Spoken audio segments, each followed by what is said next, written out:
ഇന്നത്തെ വീഡിയോ എന്താണെന്ന് വെച്ചാൽ ഞാൻ ഹോസ്പിറ്റലിൽ കിടന്നപ്പോൾ എന്തൊക്കെ കഴിച്ചു എന്നുള്ളതാണ്. രാവിലെ തന്നെ ചായയും ബിസ്ക്കറ്റും കഴിച്ചു. പിന്നെ അത് കഴിഞ്ഞപ്പോഴത്തേക്കും ഒരു 10 മണിയൊക്കെ ആയപ്പോൾ കോഫിയും അതുപോലെ തന്നെ കരിക്കും വെള്ളവും പഴവും പിന്നെ അതുപോലെ തന്നെ ബ്രെഡ്, ഓംലെറ്റ്, ബട്ടർ, അതുപോലെ തന്നെ വെർമിസെല്ലിയുടെ എന്തോ ഒരു സാധനം ഇതെല്ലാം വന്നിട്ടുണ്ടായിരുന്നു.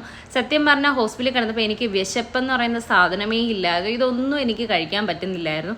എന്നാലും കുറച്ചൊക്കെ കഴിക്കുന്നുണ്ടായിരുന്നു. കറക്റ്റ് സമയമ്പോൾ ഫുഡ് നമുക്ക് കിട്ടും.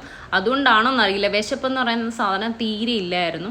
പിന്നെ ഇതൊക്കെ കഴിച്ചു. കുറച്ച് കഴിഞ്ഞ് നമ്മുടെ ഉച്ചക്കലത്തെ ഫുഡ് വന്നു. ഉച്ചക്കലത്തെ ഫുഡ് എന്ന് പറയുന്നത് നമുക്ക് ഇഷ്ടമുള്ളത് നമുക്ക് പറയാം. അതായത് അവർക്ക് അപ്പോൾ അവൈലബിൾ ആയിട്ടുള്ളത് അവർ പറയും, അതനുസരിച്ച് നമുക്ക് ചൂസ് ചെയ്യാം. രാവിലെ എല്ലാ ദിവസവും ഡയറ്റീഷ്യൻ വന്നിട്ട് നമ്മുടെ ഫുഡിൻ്റെ റിക്വയർമെൻറ്റ് ചോദിക്കും, അതനുസരിച്ച് നമുക്ക് പറയാം. നമുക്ക് വേണ്ടാത്തുണ്ടെങ്കിൽ അതും അവർ മാറ്റിത്തരും.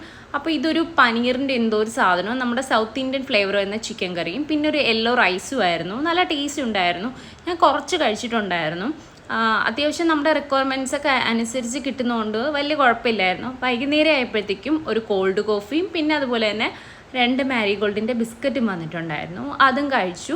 പിന്നെ കുറച്ച് നേരം ഞാൻ പുറത്തോട്ടൊക്കെ നോക്കിയിരുന്നു. എൻ്റെ ഫ്രണ്ട്സ് എല്ലാവരും ഡ്യൂട്ടിയിലായിരുന്നു. ഡ്യൂട്ടിയൊക്കെ കഴിയുമ്പോൾ അവർ വരും. അതുവരെ ഞാനിങ്ങനെ പുറത്തൊക്കെ നോക്കി കുറച്ച് നേരം ഇങ്ങനെ ഇരിക്കും. പിന്നെ അത് കഴിഞ്ഞപ്പോൾ രാത്രിത്തെ ഫുഡ് വന്നു. അതും ചിക്കൻ കറിയും അതുപോലെ തന്നെ വൈറ്റ് റൈസും പിന്നെ ലെമൺ വാട്ടറും അതുപോലെ തന്നെ കേടുമായിരുന്നു. അതും എനിക്ക് ഇഷ്ടപ്പെട്ടു. അപ്പോൾ ഇത്രയും സാധനങ്ങളാണ് ഞാൻ ഹോസ്പിറ്റലിൽ കിടന്നപ്പോൾ കഴിച്ചത്.